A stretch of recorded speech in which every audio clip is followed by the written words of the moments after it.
Okay. Hello student.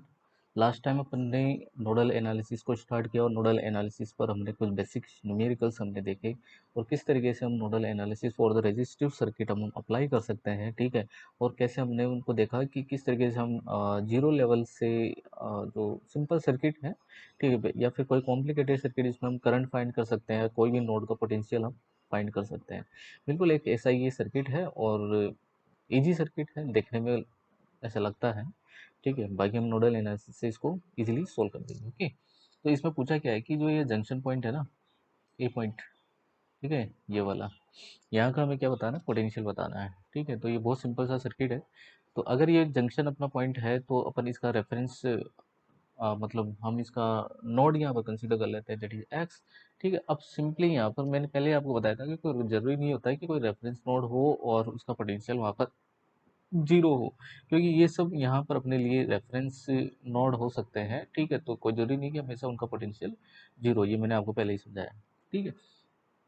अब यहाँ से करेंगे क्या अपन, कि मैंने आपको बताया कि हमें केवल केसीएल अप्लाई करना होता है, ठीक है। और जब हम केसीएल अप्लाई करते हैं ना, ठीक है, तो उस जंक्शन पर हम, मैंने आपको बताया था कि उस जंक्शन पर उस पोटेंशियल को हम और के कंपैरिजन में हाई कंसीडर कर लेते हैं, ठीक। हाई कंसीडर करने से क्या होता है कि करंट का साइन पॉजिटिव चलता है, ठीक है। तो मान लो कि इधर करंट फ्लो हो रही है, मान लो कि ये मैंने कंसिडर किया, इधर करंट फ्लो हो रही है I1, इधर फ्लो करवा देते हैं I2, इधर फ्लो करवा देते हैं I3 और इधर फ्लो करवा देते हैं I4।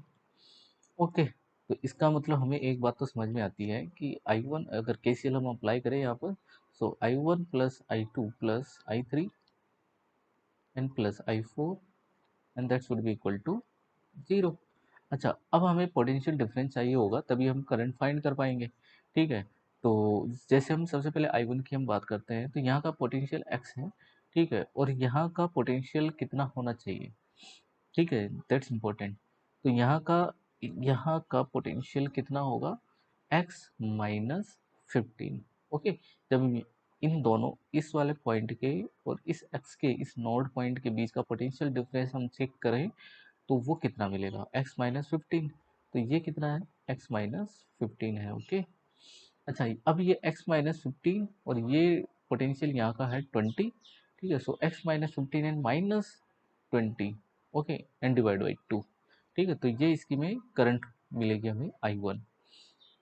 सो I1 क्या है actually, x minus 15, okay, sorry sorry, देखो एक चीज और हमें, हाँ सही है, x माइनस 15 ही होगा, ओके, x माइनस 15, ओके। और इधर कितना है, 20, पॉजिटिव में है ना ये, okay, minus 20 and divide by 2, okay, and plus I2, I2 ये वाली है योरी, ओके। तो ये x है, यहाँ से हम यहाँ पर जाएंगे तो ऑब्वियसली यहाँ का पोटेंशियल हमें ज़रूरत पड़ेगी, यहाँ के पोटेंशियल की हमें ज़रूरत पड़ेगी, ठीक है। तो भाई यहाँ का पोटेंशियल हम चेक कर लेते हैं।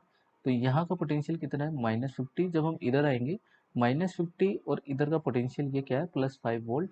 तो -50 प्लस 5 कितना हो जाएगा, -45। तो यहाँ का पोटेंशियल कितना हो जाएगा, -45। अब दोनों के बीच का पोटेंशियल डिफरेंस कितना होगा, x माइनस एंड -45, तो प्लस हो जाएगा ये, ओके। तो यहाँ पर कितना आएगा, सो x plus 45, okay, and divide by 2। ये ध्यान रखना मैं कैसे सोल्व कर रहा हूँ, एक एक बात को सुनना है आपको, ठीक है। प्लस I3, मैं एक बार वापस इसको समझा देता हूँ कि पहले हम इस पॉइंट का पोटेंशियल हम यहाँ फाइंड कर लेंगे इधर से। तो इधर का पोटेंशियल कितना है, -50 है। तो जब हम इधर आएंगे ना, तो ये बैटरी आ रही है, बैटरी का पोटेंशियल कितना है, 5 वोल्ट। और सेकंड टर्मिनल हम देखते हैं साइन के लिए, ठीक है। अगर यहाँ पर माइनस होता ना तो ये -55 हो जाता है, लेकिन यहाँ पर प्लस है, प्लस वाला टर्मिनल है, तो ये प्लस 5 ऐड कर देंगे तो कितना हो जाएगा, -45 हो जाएगा, ओके। ये ध्यान रखना है। तो ये -45 है, तो इन दोनों के बीच का पोटेंशियल डिफरेंस कितना होगा, x minus and -45, that is x plus 45 and divide by 2 and plus I3। I3 ये डाउनवर्ड डायरेक्शन में जा रही है, ये वाली I3 अपने लिए। अच्छा, तो ये x और ये माइनस एंड माइनस 30, तो ये भी कितना हो जाएगा, प्लस हो जाएगा। सो x plus 30 and divide by 1 and plus, okay. ये ध्यान रखना, पोटेंशियल डिफरेंस लिख रहे हैं तो माइनस माइनस प्लस हो जाएगा, ओके। अब हम इधर से इधर चलते हैं, तो यहाँ का पोटेंशियल मुझे बताना पड़ेगा। तो x माइनस 20, ये कितना होगा, x minus 20, okay, x minus 20 and -10। So x minus 20 and -10 and divide by 1 and that should be equal to 0। Okay, अब हम इसको सोल्व कर लेते हैं। तो देखिए ये कितना हो गया, x माइनस 35, और एलसीएम भी आ रहा है अपने पास में। पहले तो हम इसको सोल्व करते हैं। x minus 35 and divide by 2 plus x plus 45 and divide by 2 plus x plus 30 divide by 1 and plus x minus 30 and divide by 1 and that should be equal to 0। Okay, तो पहले तो हम, अच्छा ये term, ये 30, चलो अभी बाद में देख लेते हैं कैलकुलेट करने के बाद में। वैसे तो कैंसिल हो ही जाएंगे ये। सो ओके, एलसीएम कितना रहेगा, 2 रहेगा। 2 रहेगा तो हम इनको सबको क्रॉस मल्टीप्लाई कर देते हैं या एलसीएम लेकर इसको सोल्व करते हैं। तो ये बनेगा x minus 35 and plus x plus 45, okay, and plus 2x and plus 16 and plus 2x and minus 60 and that should be equal to 0। Okay, ये वाला टर्म तो कैंसिल हो ही गया, और ये x x 2x 2x 4x and 6x, तो ये हो गया 6x। ओके, और क्या चीज़ बच रहा है अपने पास में, अच्छा 45 और माइनस 35, तो ये कितना बनेगा, only plus ten that is equal to 0। So x equal to minus 10 and divide by 6 and that is minus 5 and divide by 3 volt. Okay, तो x की वैल्यू क्या आ रही है, -5/3 वोल्ट। तो इसका मतलब एक बात तो हमें समझ में आ गई कि x की वैल्यू जो है वो इन वोल्टेज से ग्रेटर नहीं होगी। ओके, -5/3 है। तो देखो यहाँ से इन सब के बारे में देखें तो सबका पोटेंशियल ऑलरेडी हाई है। अब हम इजीली इन सब की करंट फाइंड कर सकते हैं, है ना। जैसे हमें I1 चाहिए, तो I1 के लिए अपने पास में क्या है, x-35 एम डिवाइड बाई 2। तो x की वैल्यू क्या है, -5/3 एंड -35 एंड डिवाइड बाई 2। तो जो हम करंट की डायरेक्शन ले रहे थे वो एक्चुअली वो सही नहीं थी, है ना, वो उसके अपोजिट आएगी, ये ध्यान रखना है। तो ये अपन पहले तो अपन उस चीज़ को हम जस्टिफाई नहीं कर सकते हैं ना, इसलिए हम अपने अकॉर्डिंग लेते हैं, फिर बाद में हमें मालूम लगता है कि करंट की डायरेक्शन एक्चुअली क्या होनी चाहिए। तो ये भी कभी बार एग्जाम में इसी तरीके भी क्वेश्चन आ जाते हैं कि करंट की डायरेक्शन अपवर्ड है, डाउनवर्ड है, राइटवर्ड है, लेफ्टवर्ड है, इस तरीके से। ओके, बाकी अब इसको हमें सोल्व करना है, तो इसका एलसीएम लेके इसको सोल्व करेंगे। तो -5, ठीक है, एंड माइनस 5 3 जा 15, ओके, एंड 3 3 जा 9 and 9 and 1 10 105 and divide by 3 2 जा 6। So I1 and that should be equal to कितना हो जाएगा ये, -110 एंड डिवाइड बाई 6, तो कितना आएगा 55, -55 and divide by 3। Okay, almost ये वाली करंट होगी -50/3 एम्पियर, 55/3 एम्पियर। ओके, ऐसे ही अपन I2 को फाइंड कर लेंगे, है ना। I2 वाला अपने पास में कितना आ गया था, ये रहा I2 वाला टर्म, ये रहा x plus 45 and divide by 2, x plus 45 and divide by 2। Okay, so अच्छा, पूछा क्या था, ओनली जंक्शन का पोटेंशियल पूछा था, बाकी हम करंट फाइंड कर रहे हैं। करंट पूछे तो ठीक है, क्वेश्चन में केवल क्या पूछा था, find the potential at A point A. ठीक है, कोई जरूरी नहीं करंट भी पूछ ले, कोई भी ब्रांच से आपको करंट पूछ सकता है, ठीक है, कोई भी ब्रांच से करंट पूछ सकता है, ठीक है, और कोई भी रजिस्टर पर पोटेंशियल डिफरेंस आपसे पूछा जा सकता है। तो आपको घबराने की कोई ज़रूरत ही नहीं है, अगर आप ये सब वैल्यू अगर फाइंड कर देते हो तो आप इजीली उनको सोल्व कर पाओगे। जैसे x प्लस 45, अच्छा करंट की बात कर रहे हैं, बाकी करंट आप लोग सोल्व कर लेना आप, है ना। सो x की वैल्यू क्या थी, -5/3 plus 45 and divide by 2।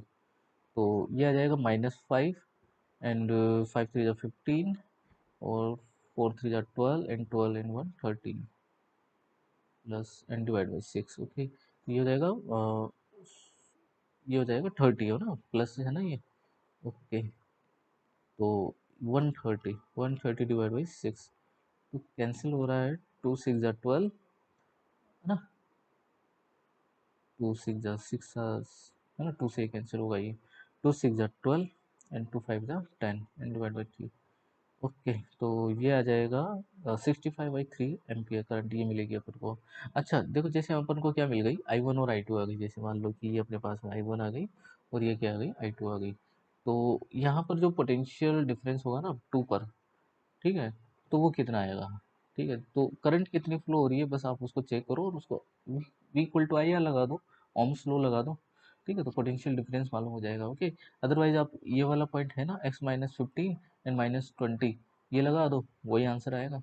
Okay, तो ये ध्यान रखना है। नेक्स्ट एक और एग्जांपल हम ले लेते हैं यहाँ पर। ये वाला एग्जांपल है, बहुत ही सिंपल सा एग्जांपल है ये। ठीक है, सब ब्रांच में हमें करंट फाइंड करनी है, सभी ब्रांच में हमें क्या फाइंड करनी है, करंट फाइंड करनी है। ठीक है, find current in each branch, find current, ठीक है, इन ईच ब्रांच। बहुत ही सिंपल है ये। ठीक है, किरचॉफ लॉ से ये बहुत ही लेंथी होता है। ठीक है, जबकि नोडल एनालिसिस से ये बहुत ही सिंपली तरीके से इजीली ये सोल्व हो जाएगा। देखो कैसे हो जाएगा कि इसमें हमें नोड कंसीडर करना होगा, लेकिन नोड के अगर हम देखें यहाँ पर, तो सब के सब ये वाले सब जंक्शन है ना डायरेक्टली बैटरी से कनेक्टेड है, डायरेक्टली सब के सब। तो सब के सब अगर डायरेक्टली बैटरी से कनेक्टेड है तो इन सब का पोटेंशियल और हमें ऑलरेडी मालूम होगा। ठीक है, सो ऑलरेडी मालूम होगा तो हमें अदर कोई नोड की जरूरत नहीं पड़ेगी, हालांकि रेफरेंस नोड की हमें जरूरत पड़ेगी। तो हम रेफरेंस नोड कंसिडर कर लेते हैं। ओके, ये अपने क्या हो जाएंगे, रेफरेंस नोड, क्योंकि एक अगर जीरो होगा तो बाकी सब भी जीरो होंगे ना। ठीक है, तो ये सब अपने रेफरेंस नोड है। अच्छा, ये 10 है तो मैं यहाँ से चल रहा हूँ, आप देखो ये 10 हो जाएगा। ओके, अब ये 10 है तो मैं इस वाले को भी 10 कंसिडर कर लेता हूँ, इस वाले का पोटेंशियल भी 10 वोल्ट 10 वोल्ट 10 वोल्ट। ओके, क्योंकि ये सब सेम पॉइंट से कनेक्टेड है ना। ठीक है, इसलिए इसका भी क्या कंसिडर कर लेते हैं, 10 वोल्ट। बस हमें करंट चाहिए ना, तो करंट बहुत ईजी पड़ेगी। देखो कैसे ईजी पड़ेगी, अब देखो इसको समझना। मान लो कि ये अपनी हाई बैट है ना, हाई वोल्टेज वाली बैटरी है। ठीक है, हाई वोल्टेज वाली बैटरी, तो हम इससे करंट है ना बनाना स्टार्ट करते हैं। ठीक है, अब देखो ये वाला ले लेते हैं। तो मान लो कि यहाँ पर करंट आ रही है I1। ठीक है, इधर से आ रही है क्या, I2।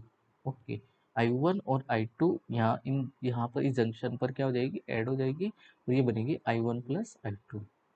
यहाँ बनेगी I1 प्लस I2। ओके, इधर से मान लो इधर चली गई क्या, I3। ओके, और इधर से क्या आ रही है बच्चों, जैसे I1, मान लो इधर से क्या आ रही है I1। तो हमें एक बात तो समझ में आ गई कि I1 और I2 इन दोनों का समेशन एक्चुअली किसके इक्वल है, फिर I1 प्लस I2 के इक्वल है, या जो भी है। ठीक है, बहुत ही सिंपली तरीके से हम इनको सोल्व कर सकते हैं। देखो कैसे, क्योंकि अब हमें इसमें कोई इक्वेशन बनाने की जरूरत ही नहीं है, क्योंकि हमें इनका सबका पोटेंशियल डिफरेंस ऑलरेडी मालूम है। ठीक है, अब वो कैसे, अब देखो जैसे मुझे I1 चाहिए, तो I1 बहुत ही सिंपल होगा मेरे लिए फाइंड करना। I1, I1 की हम बात करें तो यहाँ पर अपने लिए हाई पोटेंशियल कितना है, 10 वोल्ट। तो दोनों के बीच का पोटेंशियल डिफरेंस अगर हम देखें यहाँ पर, ठीक है, तो वो कितना है, 10 वोल्ट है। ठीक है, अच्छा कोई रजिस्टर नहीं है क्या यहाँ पे, सॉरी।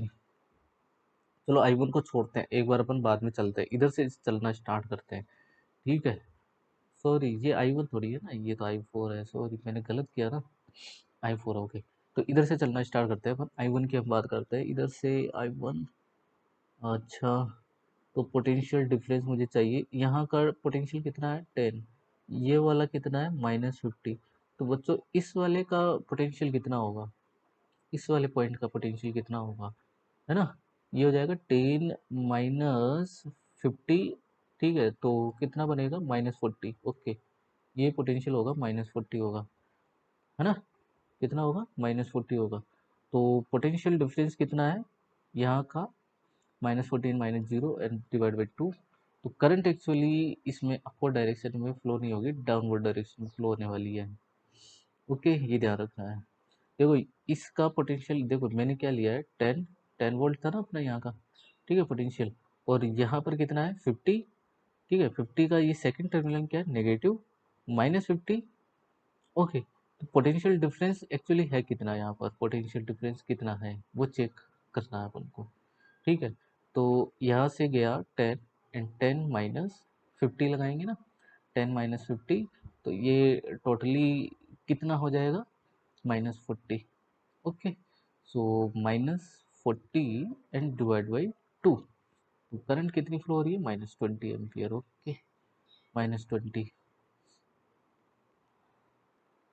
ओके, अब -20 क्यों होगा, ये 50 वोल्ट वैसे ही ऑलरेडी ज़्यादा है। अच्छा ये रहा ना 0 वोल्ट, 0 वोल्टेज ज़्यादा होगा ना। अच्छा, जीरो माइनस कर देना अपन, जीरो। अच्छा, पोटेंशियल डिफरेंस क्या लिख सकते हैं अपन, 0 माइनस एंड -40, तो ये प्लस हो जाएगा, प्लस हो जाएगा तो +20 एम्पियर। ओके, सही है, अब क्योंकि करंट तो हमेशा पॉजिटिव टर्मिनल से ही तो निकलेगी ना बाहर। ठीक है, तो ये तो सही था, कोई दिक्कत नहीं है। फिर अपन देखते हैं, अब I2 को देखते हैं। I2। ओके, अब हम I2 की बात करें तो बेटा I2 की वैल्यू क्या हो जाएगी, ये 10 वोल्ट, फिर ये कितना है -40, तो ये वाला यहाँ का पोटेंशियल कितना हो जाएगा -30। ठीक है, 30 वोल्ट, -30 वोल्ट, तो ये पोटेंशियल हाई है ना, जीरो। ठीक है, तो सिंपली कितनी I current, zero minus and -30 and divide by 2, है ना, तो 30 divide by 2 and that is 15 ampere. Okay, इसमें ये I2 और ये I3 आ गई अपने पास में, तो ये I1 और I2 आ गई। ठीक है, अब इस वाले के हम चेक करते हैं, इस वाले की I3 की वैल्यू और चेक करते हैं अपन, ताकि हमें I4 की वैल्यू इजीली मालूम हो जाएगी। अच्छा, तो I3, अच्छा I3 एक्चुअली क्या होनी चाहिए, तो पोटेंशियल चेक करना होगा, यहाँ का 10 और ये प्लस है, देखो ये प्लस है, तो ये कितना हो जाएगा, यहाँ का पोटेंशियल अब 40 वोल्ट हो जाएगा। Okay, so 40 - 0 and divide by 1 that is 40 ampere. Okay, 40 ampere. अब अपन चेक करते हैं कि इधर से आ रही है I1 प्लस I2, और इधर चली गई कितनी I3, इसमें से मान लो I3 चली गई। ठीक है, तो बताओ यहाँ से अपने पास में टोटली करंट कितनी थी, 20 और 30, सॉरी 15, तो ये 35 एम्पियर ये तो आ रही है ना इधर से, इधर से टोटली कितनी आ रही है, 35 एम्पियर। जबकि इसमें इस I3 वाली वैल्यू कितनी है अपने पास में, 40 एम्पियर, इसका मतलब 5 एम्पियर किधर से आ रही है, इधर से आ रही है ना। ओके, तो इसका मतलब I1 की वैल्यू कितनी है, 5 एम्पियर। ओके, ठीक है, तो इस तरीके से हम करंट की वैल्यूज को फाइंड कर लेते हैं नोडल एनालिसिस से। ठीक है, नेक्स्ट वीडियो में मैं आपको बताऊंगा कि किस तरीके से हम व्हीटस्टोन ब्रिज को प्रूफ कर सकते हैं। ठीक है, और शायद आपको एक अच्छी तरीके से वो क्लियर भी हो जाएगा, एक बेटर एग्जांपल होगा। ठीक है, एक तरीके से बहुत ही अच्छा एग्जांपल होगा इन बाकी सर्किट के कंपैरिजन में। ठीक है, तो अभी के लिए इतना ही। Thank you.